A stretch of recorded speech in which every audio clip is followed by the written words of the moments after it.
European CME Forum podcast. European CME Forum is a not-for-profit organization that promotes multi-channel discussion on matters relating to European and global CME-CPD. My name is Eugene Pozniak. I'm the Program Director of European CME Forum. In this first episode of 2024, Journal of CME guest editor Andrew Crim is joined by Lawrence Sherman to discuss the 2024 special collection. Andrew is Director of Education and Professional Development at the American College of Osteopathic Obstetricians and Gynaecologists, and Lawrence is at Meducate Global and is also a member of the board of the Journal of CME, JCME. The focus of today's episode is this year's special collection on AI innovations in lifelong learning, revolutionizing CME and CPD. Well, Andy, nice to talk to you as always, and we are thrilled at JCME that you've accepted our invitation to be the guest editor of the 2024 special collection. And I think it's a topic that's near and dear to your heart.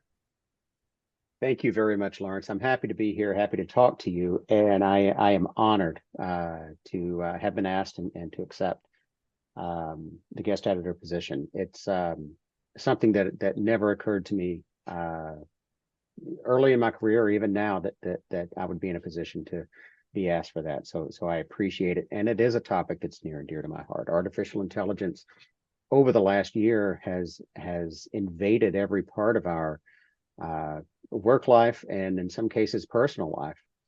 And for CPD professionals, learning how to use this in a way that enhances our job, creates efficiencies, and improves education overall, and ultimately patient health, is something I'm very passionate about. Yeah, and I love the working title of AI Innovations in Lifelong Learning, Revolutionizing CME and CPD, because it really does provide potential authors with a hodgepodge of topics that they can choose from with the use of AI in their daily functions, whether it's in the office, developing activities, et cetera. I mean, where's your mind at with that? Yeah, so I've given a lot of presentations over the last year on how you can use AI within a CPD environment. A lot of it stems on efficiencies within the office, created within the office, the planning and the implementation of CPD. And some we've talked about how it can actually enhance education, the educational process as well.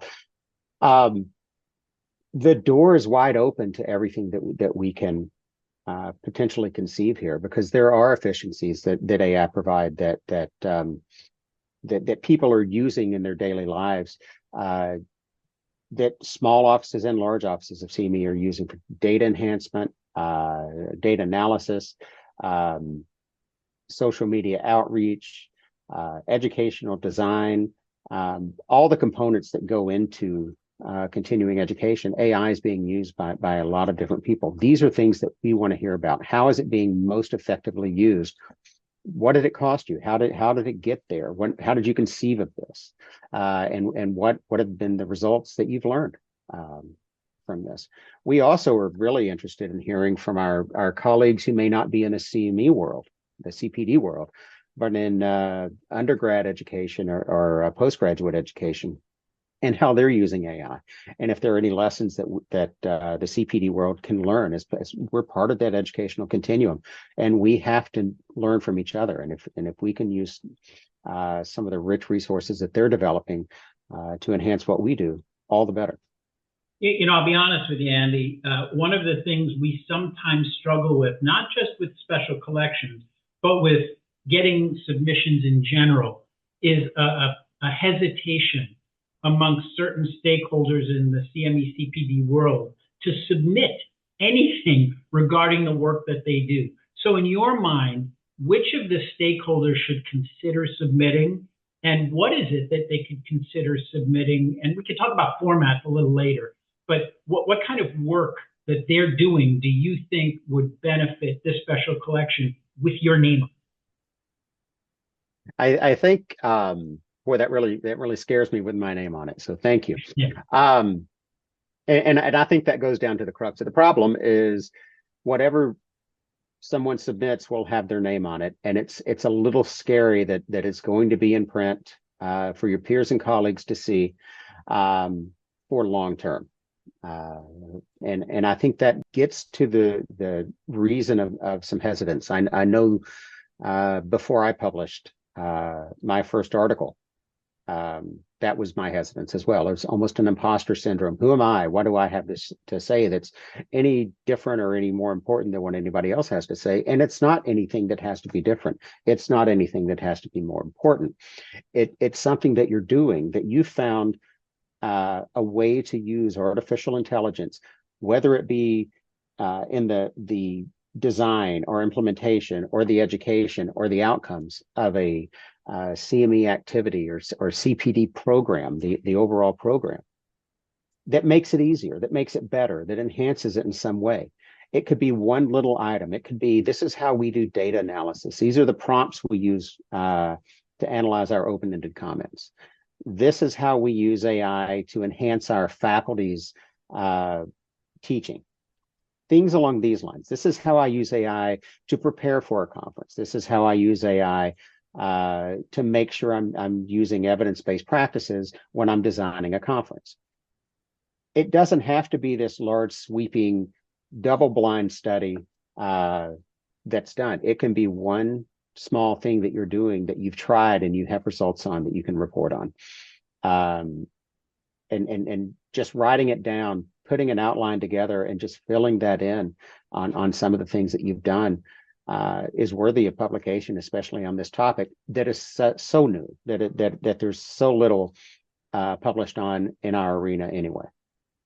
You know, one of the things that we need everybody to keep in mind is that a lot of what we're seeing and hearing about is in the United States.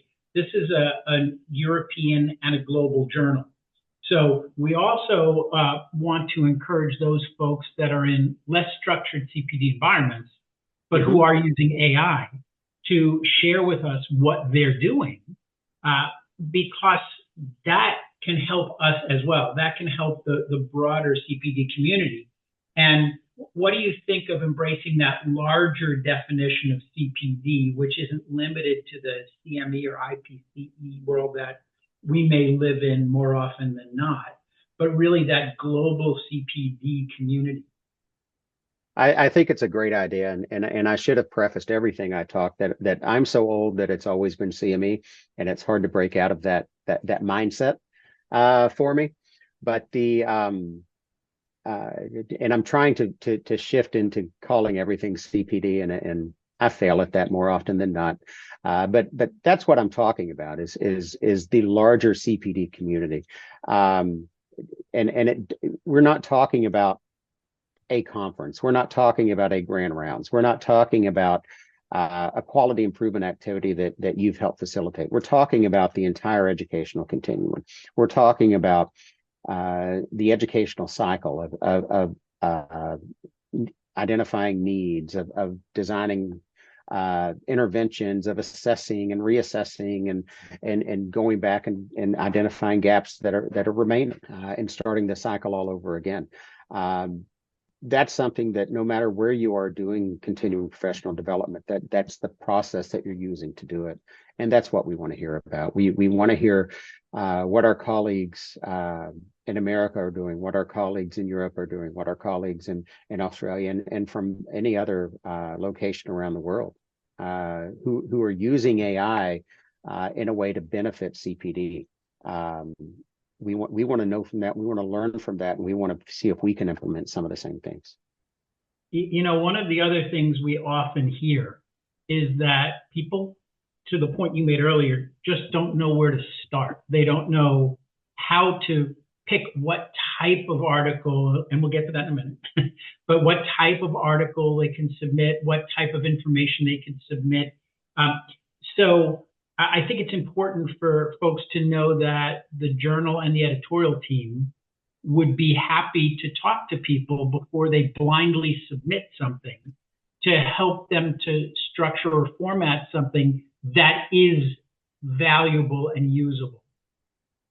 And that's a service I think is that is largely missing in our world is the support that's needed to move off the base to run to the next base, to use a baseball term.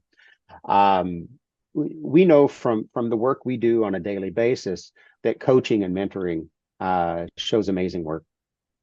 And for the journal to want to provide that to its potential authors is absolutely amazing. So I encourage anyone who's thinking about this, or you may just have an idea. Is this something that you'd like to see, and where would this fit in this special collection? Reach out and get that information and just move forward. You're never going to get published if you don't start working down that road to do it.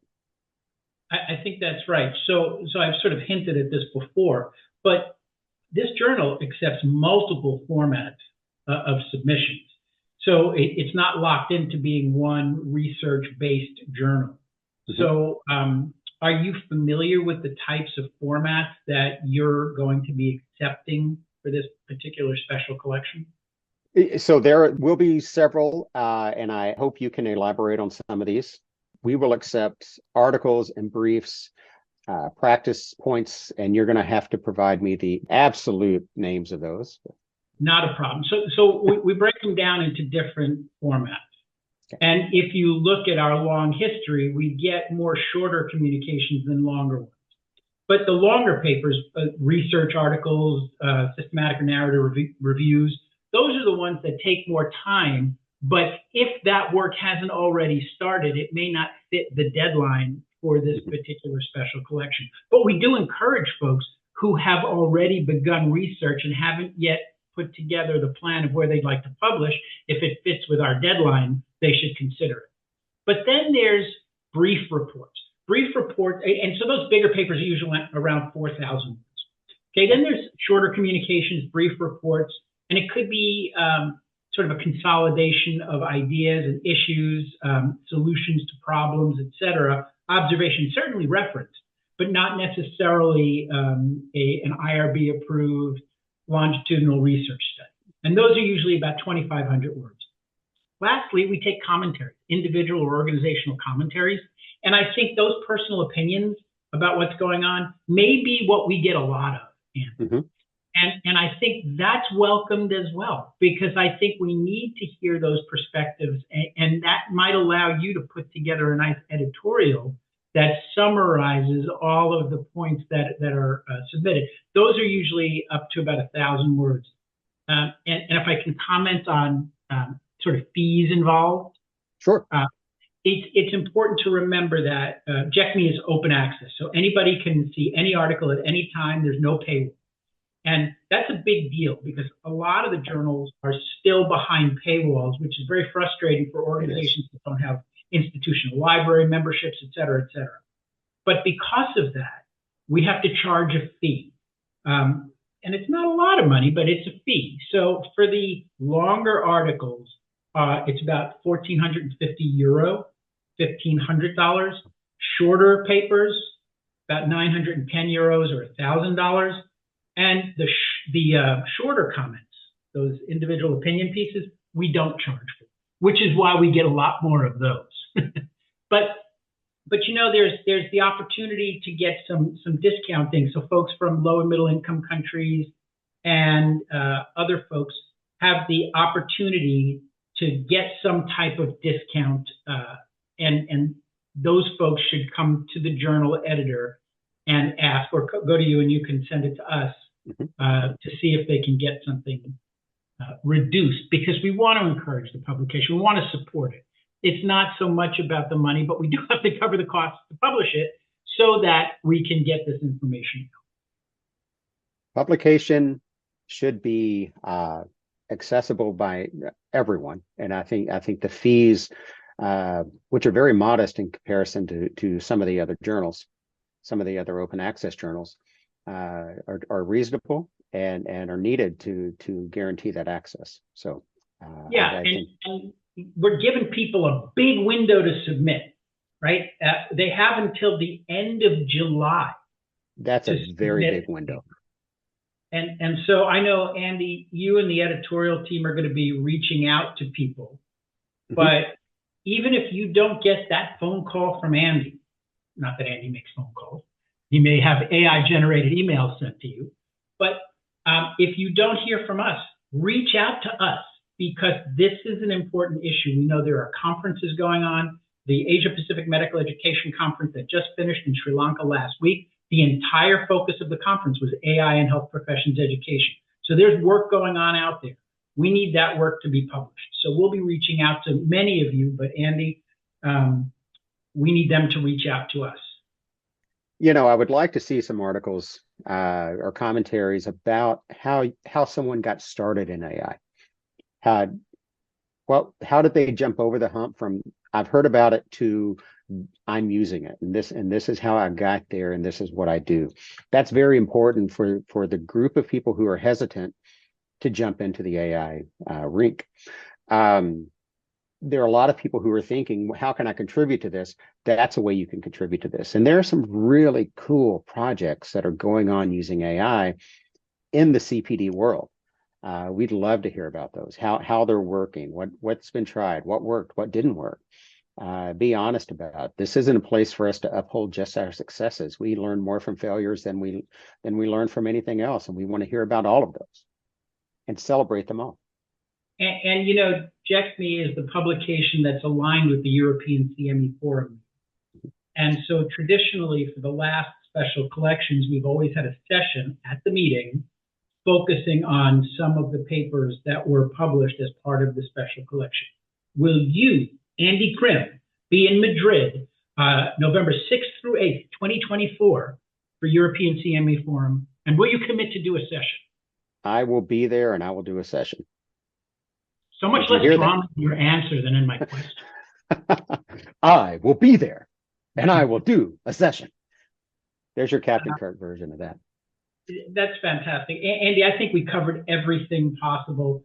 Is there anything else you want to add to encourage people to submit or to consider submitting or to reach out to see if what they have is worthy of submitting? If you have any questions about whether what you are thinking about would be worth writing down and putting on paper, give me a call. I'm easy to find. My email is acrim@acoog.org. Pop me an email. I'll give you a call. We can get together and just kind of hammer it out and see if there's something that you're interested in doing. I look forward to hearing from everybody out there. Outstanding. And that's it. Cut. Bye-bye. Bye. That was Journal of CME guest editor Andrew Crim with Lawrence Sherman discussing this year's special collection on AI innovations in lifelong learning, revolutionizing CME and CPD. Journal of CME is the PubMed-indexed open access journal of the European CME Forum, publishing articles that address aspects of CME-CPD planning, design, delivery, assessment, and regulation across the health professions. More information can be found on the journal's website, jcme.org. Thank you for listening, and join us for more episodes as we explore all things CME-CPD.